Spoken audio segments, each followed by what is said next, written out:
Le printemps berbère, en berbère Tafsouti Maziren, il désigne l'ensemble des manifestations réclamant l'officialisation de la langue amazigh et la reconnaissance de l'identité et de la langue berbère en Algérie le 20 avril 1980, en Kabylie et à Alger. Il s'agit du premier mouvement populaire d'opposition aux autorités depuis l'indépendance du pays en 1962. Depuis l'indépendance de ce pays, l'arabe succède au français comme langue officielle. La politique linguistique algérienne se traduit par une arabisation massive de l'administration et de l'enseignement. La réflexion sur la situation linguistique est d'abord le fait d'intellectuels expatriés, Tao Samrouch, Mouloud Mameri, et des membres de l'Académie berbère. À l'intérieur du pays, c'est en Kabylie que se trouve la plus importante concentration de berbérophones. L'université de Tizi Ouzou, créée dans cette région en 1977, est un lieu d'échange, y compris sur le plan culturel. Comme ailleurs, l'organisation de débats et de concerts, ainsi que la représentation de pièces en langue berbère y sont soumises à autorisation, par ailleurs souvent refusées. 10 mars 1980. Comme la Kabylie a une seule université, et Tizi Ouzou est proche d'Alger aussi, donc tous les Kabyles font leurs études à l'université de Oued Aïssi, les responsables de la wilaya de Tizi Ouzou en Kabylie annulent une conférence de l'écrivain Mouloud Mameri sur la poésie kabyle ancienne. Les personnes à l'origine de cette décision refusent de s'expliquer, il s'agirait d'un ordre émanant d'Alger. 11 mars. Manifestation à Tizi Ouzou, grève en Kabylie, et à Alger. 7 avril. Imposante manifestation à Alger. La répression est féroce, et la journée se solde par une centaine d'arrestations, de nombreux blessés, et peut-être un mort. D'autres rassemblements ont lieu dans plusieurs villes en Kabylie. 7 avril. Début de la grève à l'université d'Oued Aïssi. 8 avril. Une autre manifestation converge vers Alger, mais sans réaction violente des forces de police. 10 avril. Grève générale en Kabylie. Le syndicat étudiant Anja, proche du gouvernement, dénonce des manifestants téléguidés de l'extérieur selon l'Anja.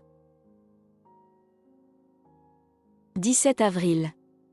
Dans un discours, le président algérien Chadli Benjedid déclare que l'Algérie est un pays arabe, musulman, algérien, et que la démocratie ne signifie pas l'anarchie. Le même jour, les grévistes sont expulsés de l'hôpital de Tizi Ouzou et des locaux de l'usine Sonelec. La nuit du 19 au 20 avril. L'université de Oued Aïssi est prise d'assaut par les forces de l'ordre. 20 avril. À la suite d'une répression sur tous les lieux occupés, université, hôpital, usine de Tizi Ouzou, Béjaïa, une grève générale spontanée est déclenchée par la population de la ville, plus aucune enseigne en arabe ne subsiste, ni plaque de rue. La Kabylie est désormais coupée du monde. Au lendemain du 20 avril 1980, la coordination des lycées de Kabylie était la seule structure encore active, et c'est en partie grâce à cette structure que les détenus ont été libérés, et c'est aussi grâce à cette structure que la deuxième session du baccalauréat a été mise en place. Le mouvement berbère en faveur des 27 détenus, El Amri Rayyan, Nasser Babouche, Areski About, Saïd Sadi, Mohand Adaden, Mouloud Lounaoussi, Ali Brahimi, Saïd Khelil, Jamal Zenati, Areski Et Larbi, Ali Chikouraba, Aziz Tari, Gérard Idriss Lamari, Idir Ahmed Zaïd, Rachid Aleh, Mohand Stiet, Rachid Aïwakli, Ahmed Agoun, Mohand Ouraban El Haddad, Salah Boukrif, Mamar Berdou, Achour Belghezli, Mamed Rajdi, Mustapha Bacha, Mouloud Sadi, Kamal Benanoun, Chemim Mokran, se poursuit, jusqu'à leur libération au mois de juin. Il tient ensuite des assises au mois d'août, lors du séminaire de Yakouren, et décide de capitaliser l'avancée de ses idées dans le corps social, en multipliant les activités de terrain par la voie pacifique. C'est ainsi que, dès la rentrée universitaire d'octobre 1980, chaque campus universitaire du centre du pays se dote d'un collectif culturel, chargé de la promotion des activités culturelles berbères en milieu universitaire. Dès janvier 1981, de nombreux lycées suivent. Théâtre, chansons engagées foisonnent et expriment un bouillonnement inattendu chez les descendants de l'Éternel Jugurtha. Mais c'est le succès considérable des « Cours sauvages de Berbère » animés par Salem Chaker, à la faculté centrale d'Alger, et par Mustapha Bankmou, à l'université de Bab-el-Zouar, et dans les instituts de Boumerdès, qui pousse les autorités algériennes à mettre le holà. Une grossière provocation policière est le prétexte à l'arrestation de 22 étudiants, dont 3 récidivistes, Areski Et Larbi, Mustapha Bacha et Salah Boukrif, ainsi que Mustapha Bankmou et Abderrezak Hamouda, le fils du colonel Siel Awes, de Mchounesh dans les Aurès. À Béjaïa, un grand soulèvement commencera à partir du 19 mai 1981, autour de la revendication amazigh, à laquelle s'est ajoutée la dénonciation du détournement du projet d'université vers une autre wilaya. La répression a été féroce, et des dizaines de jeunes, essentiellement des lycéens, ont été arrêtés. Figurent aussi parmi les personnes arrêtées, 3 étudiants de Tizi Ouzou, et anciens détenus de Berwagia. Parmi les 27, il s'agit de Tari Aziz, Idriss Lamari, et Jamel Zenati. Politiquement, le printemps berbère est le premier mouvement populaire spontané. Il ouvre la voie à une remise en cause du régime algérien. Ces émeutes préfigurent celles de Constantine en 1986 et d'Alger en 1988. Sur le plan social, le mouvement traduit l'émergence d'une génération d'intellectuels engagés dans le combat démocratique, tels que Tahar Djaout, Ferhat Meheni, Saïd Sadi, et autres.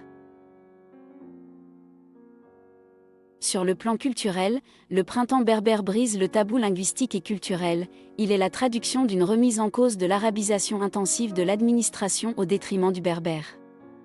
Cette prise de conscience identitaire a également touché le Maroc voisin, où ces événements sont commémorés chaque année par les étudiants berbérophones. Naissance du mouvement culturel berbère et naissance de la Ligue algérienne pour la défense des droits de l'homme. Après le Printemps noir en 2001, le président Abdelaziz Bouteflika annonce que le tamazight devient une langue nationale en Algérie, après une modification de la Constitution et l'ajout de l'article 3 bis en 2002. Depuis 1995, un haut commissariat à la mazirité HCA existe, créé avec pour mission de soutenir académiquement et administrativement l'enseignement de tamazight. Un établissement critiqué pour son immobilisme par les dirigeants du mouvement berbère. La télévision publique diffuse un journal télévisé en langue amazigh à 19h, copie conforme de l'édition arabophone du journal télévisé protocolaire de 20h. Depuis ces 2 dernières années, la langue tamazight est étudiée dans les établissements scolaires primaires et secondaires, et sera même en examen de bac dans la Kabylie. Une chaîne de télévision a été lancée, dans la foulée de l'élection présidentielle d'avril 2009, débouchant sur la reconduction d'Abdelaziz Bouteflika. Son audience est inconnue jusque-là. Le 5 janvier 2016, le directeur de cabinet d'Abdelaziz Bouteflika annonce lors d'une conférence que le tamazight sera reconnu en tant que langue officielle et nationale via un décret présidentiel, qui sera présenté au Parlement au cours de l'année, modifiant ainsi la Constitution.